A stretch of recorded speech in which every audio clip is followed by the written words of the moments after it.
పిల్లలు స్కూల్కి వెళ్ళిపోయిన తర్వాత మీరు కూర్చొని చదవాలి తల్లిదండ్రులు. పిల్లలు స్కూల్ నుంచి వచ్చిన తర్వాత వాళ్ళని ఎంగేజ్ చేయాలి. కథలు చెప్పండి, చిన్న చిన్న కథలు. చిన్నప్పుడు మేము పరంపద సోపాన పటం అని ఆడేవాళ్ళు. స్నేక్స్ అండ్ ల్యాడర్స్ అంటారు ఇప్పుడు భాషలో. నిచ్చెనలు ఉంటాయి, పాములు ఉంటాయి. అది నేర్పించేవాళ్ళు మాకు చిన్నప్పుడు ఆడేవాళ్ళు. ఏమవుతుంది, అది బ్రహ్మాండంగా వెళ్తాం. ఆల్మోస్ట్ 99లో పెద్ద పాము ఉంటుంది. అది 2కో 3కో తీసుకొస్తుంది మళ్ళీ మన వెనక్కి. ఇంకా ఆల్మోస్ట్ అక్కడ పై లైన్లో ఉంటాం, ఇంకా వెళ్ళిపోతాం 100 కనుక్కుంటాం, కానీ కరెక్ట్గా వెళ్ళి అందులో పాములో పడుతుంది. పడితే మళ్ళీ వెంటనే కిందికి రావాలి. అది ఏం నేర్పిస్తుందంటే జీవితంలో ప్రమాదాలు ఉంటాయి. ఒక్కోసారి విజయం సాధిస్తాం, ఒక్కోసారి కింద పడతాం, కానీ మళ్ళీ ఆడాలి అన్నది మీకు నేర్పిస్తుంది అనమాట. కాబట్టి ఇలాంటి ఆటలు ఆడండి పిల్లలతో, ఎంత చక్కగా ఉంటుంది చూడండి. సో ఆ విధంగా కనుక మీరు చేయగలిగితే అటు ఇల్లు ఒక బడిగా మారుతుంది, బడి ఒక ఇల్లుగా మారుతుంది. ఈ రెండు ఎప్పుడైతే ఆ విధంగా మారుతాయో అది బ్రహ్మాండమైన విజయం సాధిస్తుందని కలాం గారు చెప్పేవాడు. కాబట్టి పిల్లల్ని స్కూల్కి పంపించేసాం, ఇక ఆ సీరియల్ చూసుకోవచ్చు, ఈ సీరియల్ చూసుకోవచ్చు అని కాదు. మీరు పిల్లలు స్కూల్కి వెళ్ళగానే మీరు మీ లైబ్రరీలోంచి పుస్తకాలు చదవాలి. పిల్లలు ఇంటికి రాగానే ఏదో కొత్త విషయం చెప్పండి. ఈరోజు పేపర్లో ఇది పడింది, ఈరోజు ఈ విషయం వచ్చిందని చెప్తే పిల్లలు ఇంట్రెస్టింగ్గా ఉంటారు. తర్వాత పిల్లలకు ఈ టీవీల్లో ఏం చూపించాలన్నది కూడా చాలా ముఖ్యం. మీ అందరూ ఇంకో సీజన్ మొదలవుతుంది ఇప్పుడు కొన్ని రోజుల తర్వాత. మీ పిల్లలకు పరీక్షలు ఉన్నాయంటే బిగ్ బాస్ అన్న ఒక సీరియల్ వస్తుంది. చాలామందిని అడిగాను నేను, మీరేం చూస్తారు టీవీలో అంటే బిగ్ బాస్ చూస్తాం సార్.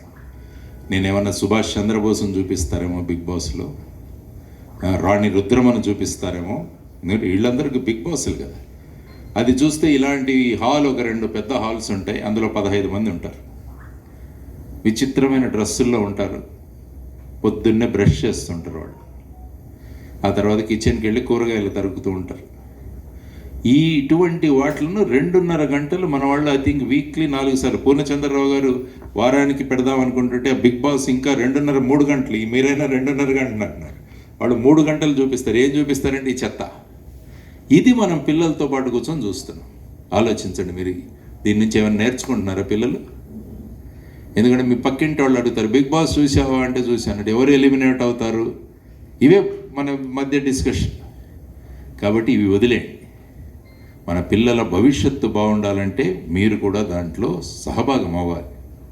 మంచివి చూపించండి. 12th ఫెయిల్ సినిమా చూపించండి పిల్లలకి. ఓ పిల్లవాడు మనోజ్ శర్మ అనే పిల్లవాడు చంబల్ లోయలో పుడతాడు. చంబల్ ఆ ప్రాంతం నుంచి వచ్చి సివిల్ సర్వీసెస్ సాధించాలి, IAS IPS సాధించాలని ఆ పిల్లవాడు ఢిల్లీలోకి వెళ్ళి రాత్రిపూట పిండి మరలో పనిచేసి ఆ పిల్లవాడు IPS కొడతాడు. ఈ పిక్చర్ చూపించండి పిల్లలకి, ఎంత చక్కగా ఉంటుందో. వాళ్ళు కూడా అనుకుంటారు మేము కూడా సాధించాలి అని చెప్పేసి. కాబట్టి తల్లిదండ్రులు చేయాల్సిన ముఖ్యమైన విషయం పిల్లలకు ఏం చూపించాలి, ఏం చెప్పాలి. సినిమాల మీద విపరీతమైన చర్చలు జరుగుతుంటాయి, అవి అవసరం లేదు మనకి. సినిమా అన్నది ఒక వినోదంలాగా చూడండి, దానిలో చర్చలు పెట్టుకోవాల్సిన అవసరం లేదు, దానివల్ల ఏం ఒరగదు మనకి. కాబట్టి మంచి మంచి సినిమాలు చూపించండి పిల్లలకి. స్ఫూర్తిదాయకమైన వ్యక్తుల గురించి మాట్లాడండి. అలా చేస్తే ఏమవుతుందంటే మన పిల్లలు కూడా మేము కూడా అలా తయారవ్వాలి అని అనుకుంటారు.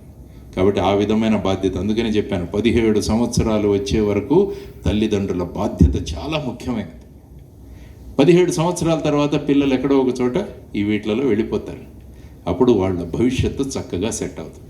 కాబట్టి 17 సంవత్సరాలు వచ్చే వరకు తల్లిదండ్రులు కూడా ఒక యజ్ఞం చేయాలి అన్నది చాలా ముఖ్యమైన విషయం. కాబట్టి పిల్లల గురించి మాట్లాడాను, తల్లిదండ్రుల బాధ్యత గురించి మాట్లాడాను. ఇవన్నిటినీ పిల్లలను తయారు చేయడానికి రెజొనెన్స్ వాళ్ళు ఈ విధమైన సౌకర్యం మనకు నిజామాబాద్లో పెడుతున్నట్టు అది చెప్పారు. కాబట్టి ఆలోచించండి, ఆ విధంగా ముందు నిర్ణయాలు తీసుకోండి.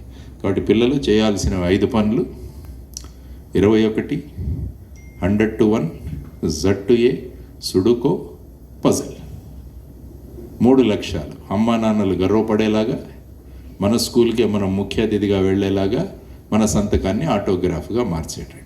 తల్లిదండ్రులు ఇంట్లో లైబ్రరీ పెట్టడం, మొబైల్ తక్కువగా వాడడం, పిల్లలకు మంచి విషయాలు చెప్పడం, వారితో పాటు మీరు కూడా చదవడం.